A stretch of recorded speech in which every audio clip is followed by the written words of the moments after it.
Assalamualaikum warahmatullahi wabarakatuh. Perkenalkan, kami dari kelompok 8 kelas B Pendidikan Matematika yang beranggotakan saya Farah Putri Huliani dengan NIM 212140050 dan rekan saya Tutudian Safitri dengan NIM 2121451. Kami di sini akan menjelaskan alat peraga kami, media pembelajaran kami yaitu politika, monopoli, aritmatika sosial. Baik, di sini saya akan menjelaskan bagian-bagian dan kegunaan dari politika atau monopoli aritmatika sosial. Yang pertama di sini ada pion yang nantinya digunakan untuk berjalan, dan ini ada dadu yang digunakan untuk mengetahui berapa langkah kita berjalan. Yang di sini ada kertas reward yang nantinya ketika kita atau teman-teman bermain dan berhenti di reward, nanti akan diberikan reward. Terus ada kertas soal yang digunakan ketika teman-teman berhenti di salah satu materi. Misal kita berhenti di bunga, berarti nanti teman-teman mencari soal bunga dan dikerjakan. Yang selanjutnya yaitu ada bank politika yang berisi uang-uang. Nantinya akan dibagikan kepada para pemain ketika memulai permainan. Di sini juga ada reward yang nantinya akan dibagikan kepada para pemain ketika si pemain itu berhenti di reward. Dan di sini ada kertas yang digunakan untuk para pemain untuk mengerjakan soal-soal yang didapatkan. Dan selanjutnya yaitu ini ada bank soal yang berisi kumpulan soal-soal, dan ada aturan main dari politika. Oke, di sini saya akan menjelaskan bagaimana cara bermain politika. Cara bermainnya itu sama seperti kita main monopoli seperti pada umumnya. Oke, pertama, sebelumnya kita bisa bermain dengan 2 atau 4 orang. Nah, kita akan membuat peraturan terlebih dahulu. Apabila pemain tidak dapat menjawab soal yang diberikan atau yang dia dapatkan, maka akan mendapatkan denda berupa denda Rp2.000 dan membayarnya ke bank, dan akan mendapatkan reward sesuai yang tertera di reward itu berupa permen atau uang.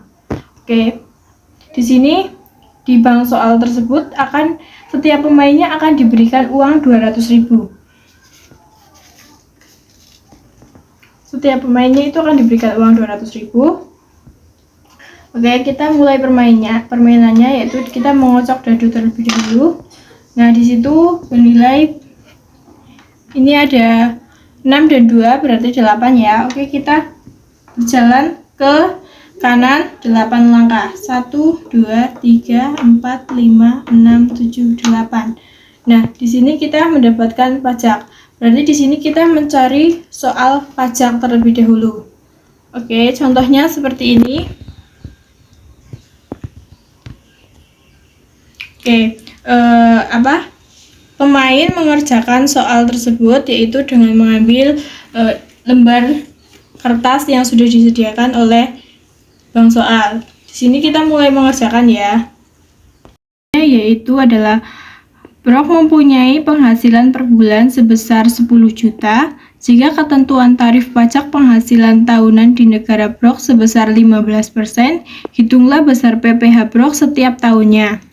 Oke, kita mulai mengerjakan ya. Apabila kita tidak tahu rumusnya, kita bisa mencarinya di bank soal tadi, yaitu adalah pajak ya. Ini ada 2, yaitu pajak dalam persen ada 2, yaitu pertama yang sudah diketahui adalah gaji per bulan adalah 10 juta.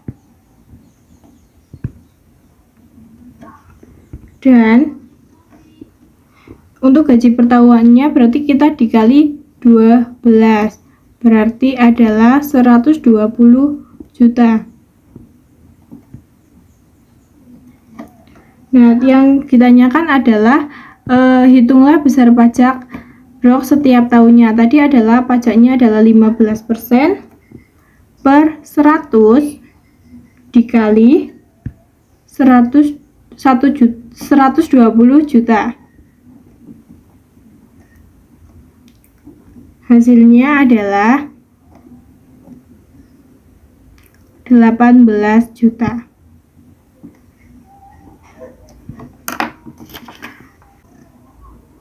Oke, berarti 18 juta. Jika pemain dapat menjawab dengan benar, maka mendapatkan 1 poin dari bank itu sendiri. Oke,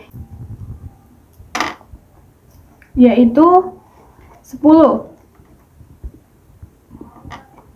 Kita berjalan ke kanan 10 langkah. 1, 2, 3, 4, 5, 6, 7, 8, 9, 10.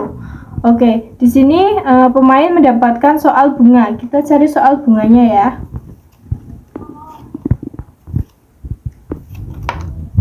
Oke, pemain mendapatkan soal bunga yaitu Ali menabung di bank sebesar 2 juta rupiah dengan suku bunga tunggal 6% per tahun. Pada saat diambil, uang Ali menjadi 2.080.000 rupiah. Lama Ali menabung adalah, oke, di sini berarti pemain harus mengerjakan soal itu.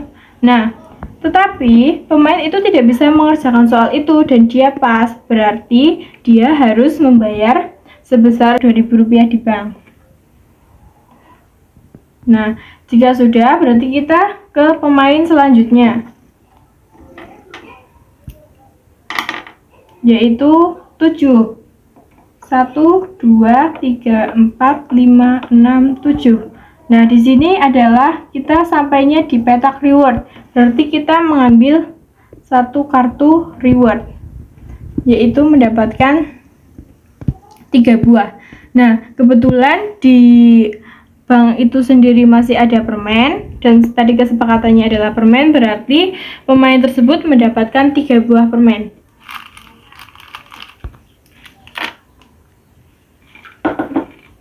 Oke, selanjutnya adalah pemain, yaitu apabila pemain berhenti di petak ganda umum, berarti pemain harus mengambil soal secara random ya, dari sini. Nah, misal pemain itu mendapatkan soal tara, yaitu seorang pedagang membeli 1 karung beras dengan neto 25 kg. Pedagang tersebut menimbang kembali beras dan karungnya. Ternyata berat dari beras di dalam karung tersebut 25,5 kg. Tara berasnya yaitu, oke, berarti pemain itu harus mengerjakan soal tersebut. Seperti yang sudah tadi dijelaskan di pemain sebelumnya, apabila dia bisa menjawab, maka dia akan mendapatkan 1 poin, dan jika dia tidak bisa menjawab, maka harus membayar ke bank sebesar 2.000 rupiah.